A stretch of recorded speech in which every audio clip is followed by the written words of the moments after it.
Morning. I think it goes without saying that this is an amazing place to wake up. So we've been without internet for a while.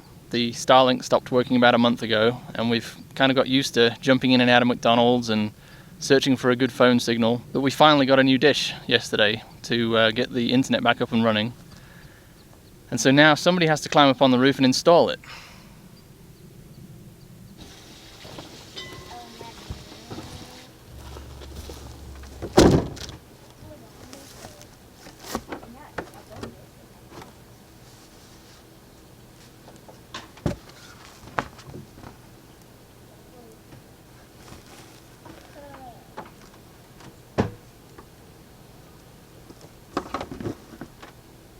So we have the router and the power supply, and this is the dish. And I love their instructions. This is it. This is all you get. Okay, you get instructions on how to mount it too. Basically you've got three components: the router, the power, and the dish. Can I just say that I really like how well everything's packaged. You know when you open an iPhone or an iPad, it's got the same kind of a quality of the packaging. And also, everything comes plugged in already, so you don't really need the instructions. You just need to remember where all these plugs go. But the first thing I'm going to install is going to be the dish, because I believe that is what had the issue. Also bear in mind that this was all sent to us for free. And our unit is 3 years old now. They uphold their warranty.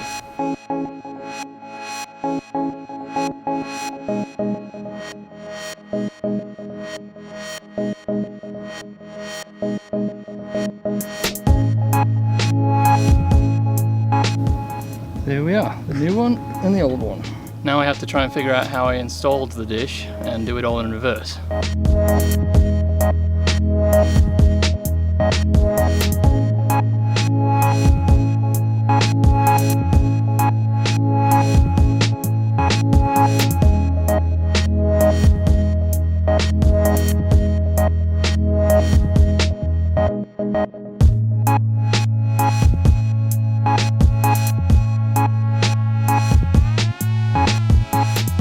So I've taken off the old dish, I've removed the bracket. I'm just going to use the old bracket. I don't see one that came with the new kit, but now I have to remove this. This here is what I threaded the wires through the roof with, and it basically provides a watertight seal where the wire goes through the roof. But we spent a little extra and bought ones that you can remove and put back again if you want to add more wires. So that's about to come in handy. I can just thread that new wire straight through and it'll be watertight. We have two. There's one for the solar, and it has another space for another wire if we want one. And then this one is for the Tesla. So I'm going to remove this one.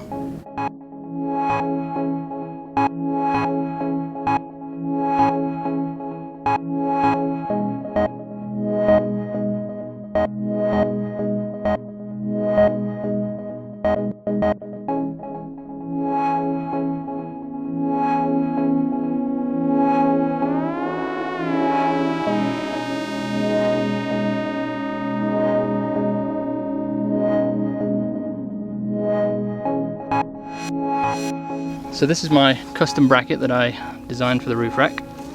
I wanted the Starlink to sit below the level of the roof rack to try and hide it from the world. And so the Starlink bracket mounts like that, which keeps it lower down. So I have to attach this to the Starlink first, then I had to use my own bolts to hold it onto the roof rack bracket.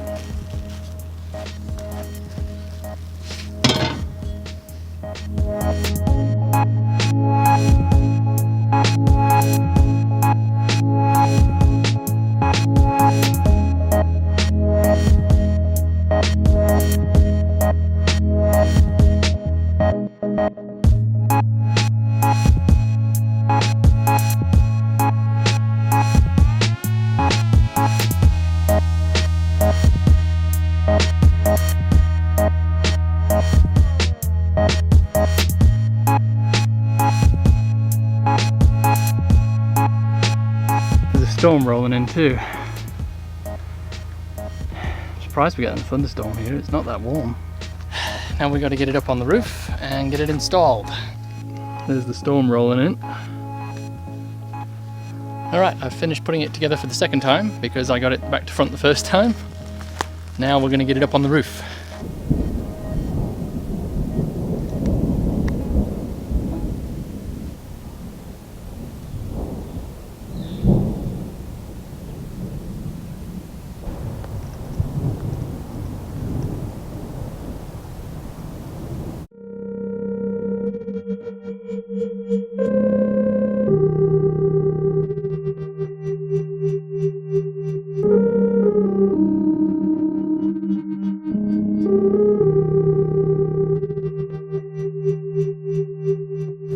Got the new cable installed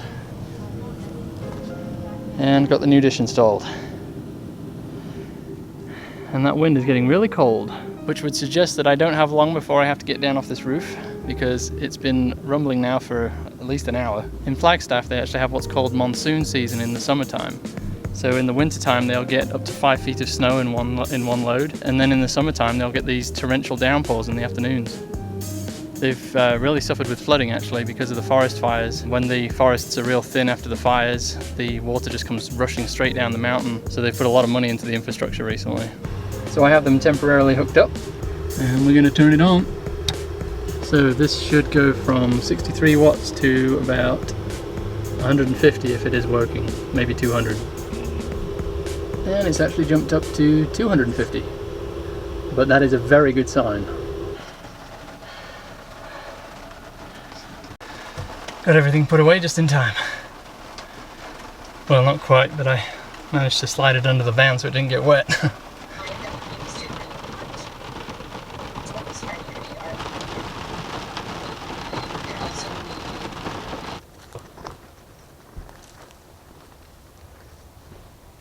And just like that, the sun's back out again.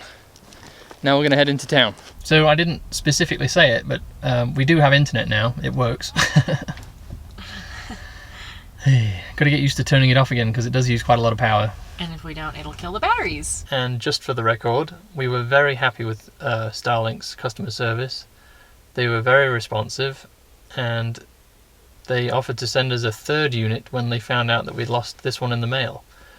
So I would highly recommend Starlink to anybody who's looking to get internet for their RV or van or travel trailer, or anyone who's living on the road. It's perfect. We always have internet. So thank you, Elon Musk. we spoke poorly of him in the early days because we had read some horror stories online, but don't believe what you read online. But it's been a long day, so we're going to go to bed and we'll see you tomorrow. Good night.